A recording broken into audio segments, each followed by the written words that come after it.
जी नमस्कार, मेरा नाम सनी श्रीवास्तव। स्वागत है आपका टीचर्स अड्डा के यूट्यूब चैनल पे।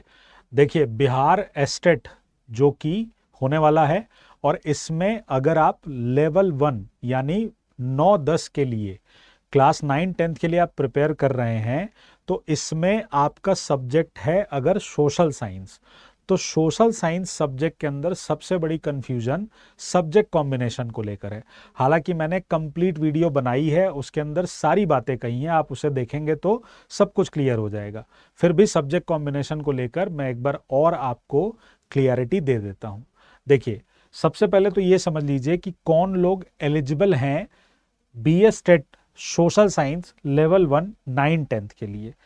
ऐसे लोग योग्य हैं इस फॉर्म को भरने के लिए जिन्होंने ग्रेजुएशन कंप्लीट की है और उसके साथ उनका बीएड कंप्लीट है।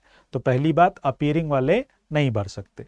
दूसरी बात, आप इसकी जो नोटिस था अगर आप उसको देखेंगे तो उसमें क्लियर कट लिखा हुआ है कि सामाजिक विज्ञान में वो व्यक्ति फॉर्म भर पाएगा जिसने सहायक विषय या प्रतिष्ठा विषय के अंतर्गत। इसका क्या मतलब है?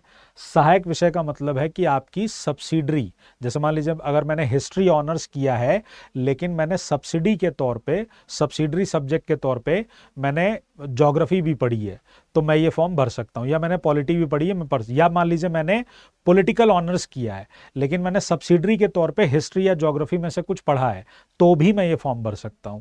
तो सहायक विषय या मेन सब्जेक्ट के तौर पे, ठीक, सहायक विषय या मेन सब्जेक्ट के तौर पे इतिहास, भूगोल, अर्थशास्त्र, राजनीति शास्त्र में किसी दो विषय में उत्तीर्ण हो, जिसमें अनिवार्य रूप से एक विषय इतिहास या भूगोल माना जाएगा।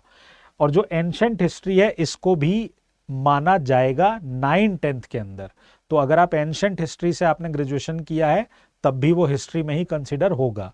तो सब्जेक्ट कॉम्बिनेशन को अगर मैं आपको इन अ नटशेल समझाऊं तो बीएस टेट सोशल साइंस के अंदर सब्जेक्ट कॉम्बिनेशन आपका क्या होना चाहिए?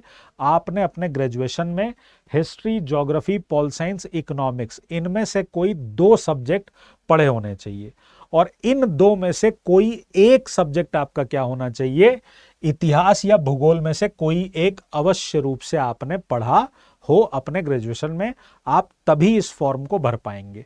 अब मैंने देखा कमेंट बॉक्स में बहुत सारे लोगों ने ये बोला कि सर मेरा सोशियोलॉजी है, एजुकेशन है, क्या हम भर पाएंगे? भाई, अगर आपकी इतनी सी बात नहीं समझ में आ रही है तो बड़ी कठिन है डगर पनघट की। सिंपल सी बात है, इतिहास, भूगोल, राजनीति शास्त्र और अर्थशास्त्र, इनमें से कोई दो पढ़ा होना चाहिए। उन दो में से कोई एक क्या होना चाहिए? हिस्ट्री या ज्योग्राफी। तो ऐसे में आपका एक कॉम्बिनेशन या तो ये बन सकता है या आपका दूसरा कॉम्बिनेशन ये बन सकता है, ये बन सकता है। इसके अलावा कोई और कॉम्बिनेशन नहीं बनेगा। ठीक है। अब कई लोग एडिशनल सब्जेक्ट करते हैं कि सर हमारा पहले नहीं था कॉम्बिनेशन, हमने एडिशनल सब्जेक्ट कर लिया, तो क्या हम एलिजिबल हैं? देखिए, आप फॉर्म भर देंगे, लेकिन इस मामले में कि एडिशनल सब्जेक्ट से अगर आपने वापस से किया और अपनी एलिजिबिलिटी को बना लिया, इस मामले में अंतिम निर्णय आयोग लेगा। तो अगर आयोग ने कह दिया कि हाँ आप ठीक है एलिजिबल हैं डॉक्यूमेंट वेरिफिकेशन के समय, तो आप एलिजिबल होंगे, क्योंकि इस संबंध में कहीं भी नोटिस में, नोटिफिकेशन में कहीं कुछ नहीं लिखा है। ठीक है। जिन लोगों ने पॉलिटिकल साइंस या इकोनॉमिक्स से ऑनर्स किया और सब्सिडरी सब्जेक्ट के तौर पे हिस्ट्री या ज्योग्राफी पढ़ रखी है, वो अवश्य तौर पे इस फॉर्म को भर सकते हैं। तो ध्यान रखिएगा अपना। ये था सब्जेक्ट कॉम्बिनेशन। जय हिंद, जय भारत, नमस्कार।